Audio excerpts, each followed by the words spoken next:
Ano nga ba talaga ang kapangyarihan ni Jinwoo? Siya ba ay nag-level up lang bilang isang player o ang pagiging Army of the Dead? Sa episode na ito ay malalaman natin ang job classification ni Jinwoo at mukhang hindi na siya nagsusolo leveling dahil marami na siyang mga kasama na kailangang mag-level up. Sa huling episode, nailipat nga itong si Jinwoo sa penalty zone dahil sa hindi pag-comply nito sa kanyang daily quest. At ngayon makikita nating inubos ni Jinwoo ang lahat ng monster sa penalty zone at nag-level up ito ng 4 na beses. 3 minuto na lamang ang natitira at matatapos na ang kanyang penalty, kung kaya naghanda si Jinwoo sa pagbalik sa job change quest dungeon. Naisip ni Jinwoo na hindi sapat ang Rakasa Dagger para talunin ang mga kalabang knight, kung kaya binuksan niya ang kanyang store para bumili ng weapon na suitable para talunin ang mga knight soldier. Nakita ni Jinwoo ang Night Killer Dagger at binili niya ito sa halagang 2,800,000 gold. Itinali ni Jinwoo ang kanyang bagong dagger sa kanyang kamay upang hindi na niya ito maitapon katulad sa nangyari sa Hearthstone na kanyang nabitawan sa huling episode. Sinira ni Jinwoo ang obtainable rune na mayroong skills na Dominator Touch upang ma-acquire ang skills na ito. Ang good thing, hindi ito nangangailangan ng mana. Naaalala ni Jinwoo ang ginawa ni Igris kung paano nito kinontrol ang espada sa malayo papunta sa kanyang kamay, kaya napagtanto niya na ganun gumagana ang Dominator Touch. Pagkatapos, nagsimula na mag-countdown ng system sa pagtatapos ng kanyang punishment para ibalik siya kung saan siya huling nailipat. Sa pagbalik ni Jinwoo, napansin niya na mas lalong dumadami ang kalabang knight kaysa nung huli siyang nandito. Kaagad sumalakay ang knight papunta sa kanya. Subalit nagpakawala si Jinwoo ng napakaraming slashes gamit ang Night Killer Dagger at makikitang madali lang itong tinalo ni Jinwoo gamit ang kanyang bagong weapon compare sa Rakasa Dagger. Napansin ni Jinwoo na mula noong pumasok siya sa stage na to ay hindi siya nag-level up kahit madami na siyang natalo na kalaban kumpara sa penalty zone na kapag level up siya kahit sa pamamagitan ng pagpatay lang ng mga centipede. At kahit noong natalo niya si Igris, nabigyan naman siya ng XP. Ang pinagtataka ni Jinwoo sa sinabi ng system na restricted daw ang healing ng pag-level up at hindi level up mismo ang naging restricted. Napansin din ni Jinwoo ang mga magician na gumagamit lamang ng incantation ay hindi siya direktang inaatake nito. Kaya napagtanto ng ating bida na anong magic naman ang ginagawa ng mga magician all this time. At bigla niyang naisip na ang ginagawa pala ng mga magician ay ang pagsusummon ng mga knight gamit ang gate. Kaya pala hindi ito nauubos at hindi siya nabibigyan ng XP kahit gaano pa kadami ang kanyang napapatay. Kaagad kinuha ni Jinwoo ang kanyang dagger at direkta niya itong ibinato sa magician.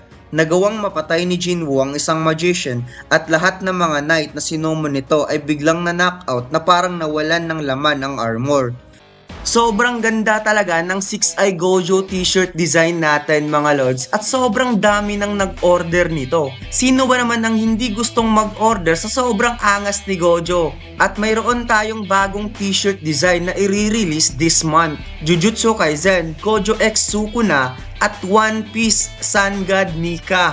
Kaya sa mga gustong mag-order, check nyo na lang ang link sa description. Ginamit ni Jinwoo ang stealth upang gamitin ng mga magician ang kanilang skills detection para makita ni Jinwoo kung nasaan ang mga magician nagtatago. Habang si Jinwoo ay nasa itaas at nagtatago gamit ang stealth, kitang-kita niya ang 5 mga magician kung nasaan ito nakapwesto habang ginagamit nila ang kanilang skills detection.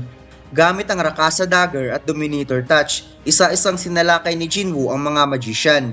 Hindi inaatake ni Jinwoo ang mga kalabang knight, instead direkta niyang hinahanap ang mga magician para patumbahin nang sa gayon matatalo din niya ang mga knight na sinummon nito.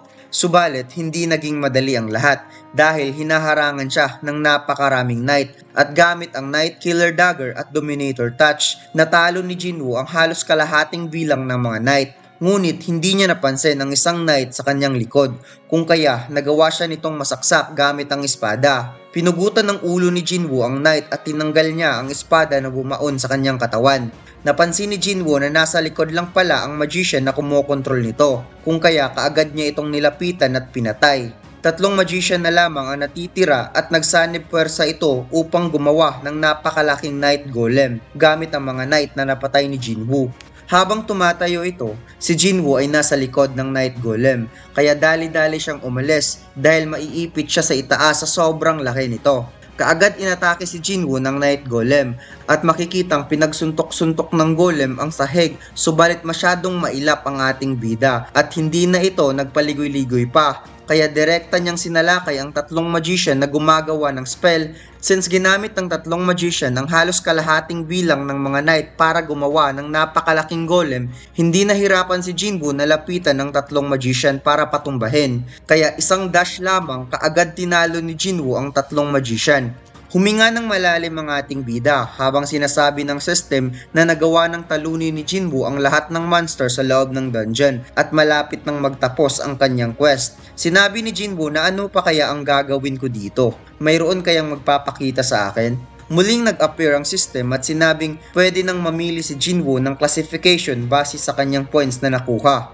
Kaya napaka-excited ng ating bida na gusto daw niyang maging assassin since gumagamit siya ng dagger. Subalit biglang sinabi ng system na ipagkaloob ng player ang job pagkatapos nitong i-analyze ang action ng player. Kaya nagulat si Jinwoo na hindi pala siya makakapili ng job na gusto niya. Naisip ni Jinwoo na magiging warrior siya or isang assassin, since ang kanyang palaging pinapataas ay ang kanyang strength and agility. O baka magiging tank siya dahil mataas din naman ang kanyang vitality. Sinabi ng system kahit saan daw magpunta ang player ay sinusundan ito ng kamatayan at hindi ito nang iiwan ng kasama at palagi nitong napagtagumpayan ang mga pagsubok gamit lang ang kanyang sariling lakas. Dagdag pa nito, ang lakas daw ni Jinwoo ay sapat na upang tawagin ang mga patay at ang Army of the Dead ay susunod sa kanya upang hindi na ito mangangailangan ng tulong. Kaya gulat na gulat si Jinwoo nang nakita niya ang kanyang job classification na ibinigay sa kanya at napasabing Army of the Dead. Ang napili ng system na job para kay Jinwoo ay Necromancer. Kaya napa-WHET ang ating bida na bakit ito daw ang kanyang job, hindi naman niya ginalaw ang intelligence stats. Ang Necromancer daw ay isang magician na sinusundan ng mga undead army at wala pang hunter na may ganitong job. Subalit sa game and stories, sila ang mga magician na umaasa sa kanilang minions sa laban. Sinabi ni Jinwoo na lumalaban na siya noong na-register siya bilang isang E-rank hunter at simula pa lang gumagamit na siya ng dagger o di kaya espada at natutunan niya ang skills ng mga assassin. Pinakalma ni Jinwoo ang kanyang sarili at napaisip kung pipiliin niya ang Necromancer ay gagawa siya ng sariling army, subalit ang mga na-build niya na stats for assassin ay magiging useless. Tinanong si Jinwoo ng system kung tatanggapin niya ang job at napasabi itong, "May choice ba ako?"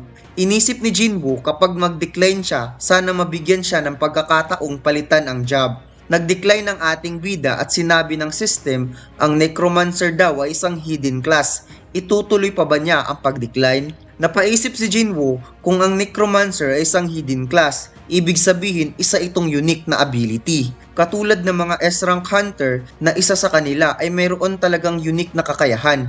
Dagdag pa ni Jinwoo na hindi na siguro niya kailangan na mag-isip pa ng napakalalim patungkol sa job na ito kung siya naman ang unang makaka-experience kung gaano ito ka-unique. Ang magician na tinalo niya kanina ay katulad rin ng isang necromancer. Mayroon siyang fighting skills at ang mga magician na ito ay wala. Subalit kapag ang isang necromancer ay mayroong fighting skills ay kaya nitong i-clear ang B-rank dungeon na mag-isa lamang. Tinanggap ni Jinwoo ang necromancer job pagkatapos biglang lumitaw ang napakaraming shadow sa paligid at lumapit ito kay Jinwoo. Since maraming na-accumulate si Jinwoo na score, siya ay nagkaroon ng instant promotion from Necromancer to Shadow Lord. Kapag maraming nakukuha na points sa quest, magkakaroon ito ng instant promotion. Ang Warrior ay magiging Berserk, ang Knight ay magiging Sword Master, ang Magician ay magiging Grand Magician, ang Necromancer ay magiging Shadow Lord. Nagkaroon ng kakayahan si Jinwoo na makarinig ng sigaw ng mga shadows habang sinasabi ng system na pwede na niyang gamitin ang shadow extraction sa kanyang target upang ang mga patay ay pwede na niyang gawing summonable being. Sinabi ni Jinwoo ang Necromancer ay isang command type job kaya kailangan ng command phrase. Biglang nagloading ang ating bida sa kanyang gagamitin na command pagkatapos nagbigkas si Jinwoo ng salitang arise. Gulat na gulat si Jinwoo nang nakita niyang unti-unting bumabangon ng mga patay na Night Soldier at humarap ito sa kanya. May limit na 30 shadows ang kanyang shadow extraction at ngayon mayroon siyang 27 infantry at 3 magician. Biglang naisip ni Jinwoo na what if i-extract niya ang shadow ng isang patay na S-rank hunter. Pagkatapos, bigla niyang nakita ang nakaupo na si Igris. Sinabi ng system na pwede niyang i-extract si Igris, subalit kailangan niyang i-cancel ang 11 infantry due to limit ng kanyang extraction. Sinimulan ni Jinwoo ang shadow extraction kay Igris at binanggit ang salitang arise, subalit nag-failed ang shadow extraction ni Jinwoo. Based sa description ng shadow extraction, mataas ang chance ng shadow extraction fail kapag mataas ang stats ng target at kapag matagal na itong patay. Si Igris ay 4 hours ng patay at mayroon nitong mataas na stats since ito ay isang commander. Kaya mahirap talaga para kay Jinwoo na i-extract ang isang Red Blood Commander Igris. Mayroon na lamang 2 chance si Jinwoo para ma-extract si Igris at muli niyang binigas ang salitang arise upang makuha ang isang commander, subalit muli na naman itong nabigo. Sinabihan ni Jinwoo si Igris na tumigil na sa pagprotekta ng empty throne at subukan siyang protektahan at muling binigas ni Jinwoo ang salitang arise. Biglang nag-iba ang shadow ni Igris at sumunod ito sa kamay ni Jinwoo.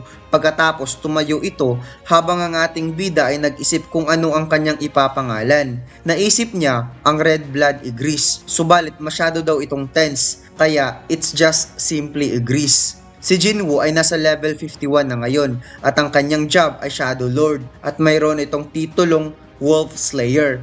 At dito lang nagtatapos ang ating kwento mga lods. Huwag mo sanang kalimutang mag-like, comment at mag-subscribe sa ating YouTube channel at mag-follow sa ating Facebook page. Salamat!